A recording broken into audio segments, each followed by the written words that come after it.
মিরন, শারদীয় দুর্গোৎসবের শেষ মুহূর্তের প্রস্তুতি কেমন চলছে জানাবেন।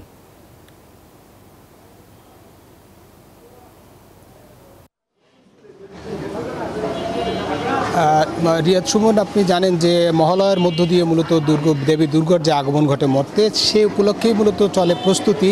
ষষ্ঠী পূজার মধ্য দিয়ে শুরু হবে দুর্গোৎসব, তবে তার যে প্রস্তুতি, আগাম প্রস্তুতি, সেই প্রস্তুতি এখন চলছে। আমরা এখন দেখছি যে দিনরাত শুধুমাত্র পাল এবং রং তুলির আচরে সাজিয়ে তোলা হচ্ছে বা মণ্ডপগুলোতে।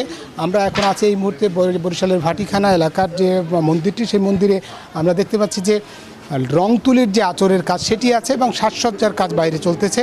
তো আমরা যদি এই পূজা নিয়ে যদি একজনের সঙ্গে একটু ছোট্ট করে কথা বলি যে কেমন প্রস্তুতি এবছর আর কি প্রত্যাশা আপনাদের?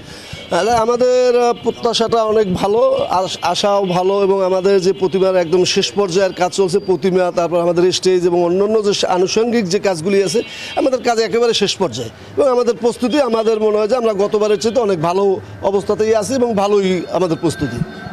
যেমনটা বলছিল যে পূজার প্রস্তুতি এবছর ভালো এবং আশা করা যাচ্ছে যে শান্তিপূর্ণ পরিবেশে পুজো উদযাপন হবে এবং আইনশৃঙ্খলা রক্ষাকারী বাহিনী যেমনটা বলেছে যে এবছর পূজা নির্বিঘ্ন করবার জন্য তারা সব ধরনের প্রস্তুতি নিয়েছে।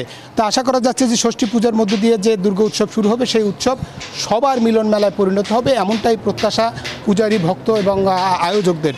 সুতরাং বলাই যায় যে এবারের দুর্গাপূজা শান্তিপূর্ণ পরিবেশে অনুষ্ঠিত হবে। আইনশৃঙ্খলা রক্ষা বাহিনীর সর্বাত্মক প্রস্তুতি রয়েছে বলে আমাদেরকে জানিয়েছে। সুতরাং আগামীর যে কয়দিন আছে সেই কয়দিন শুধু মূলত ব্যস্ত সময় পার করবে রং তুলির আচরে সাজিয়ে তোলা দেবী দুর্গা সহ অন্যান্য যে প্রতিমাগুলো, সেগুলোকে সাজিয়ে তোলার কাজ চলছে। এখন মূলত বাইরের কাজটাই বেশি চলছে, সাজসজ্জা সহ অন্যান্য কাজ। এই ছিল মূলত বরিশাল থেকে আমার কাছে দুর্গা উৎসবের যে প্রস্তুতির খবর। ফিরছি স্টুডিওতে। রিয়াদ সুমন। ধন্যবাদ মিরন আপনাকে। বান্ডেল থাকলে প্রতি সেনমানিতে টাকা বাঁচবে। বিকাশ সেনমানি বান্ডেল কিনে জিতুন প্রতি লেনদেনে।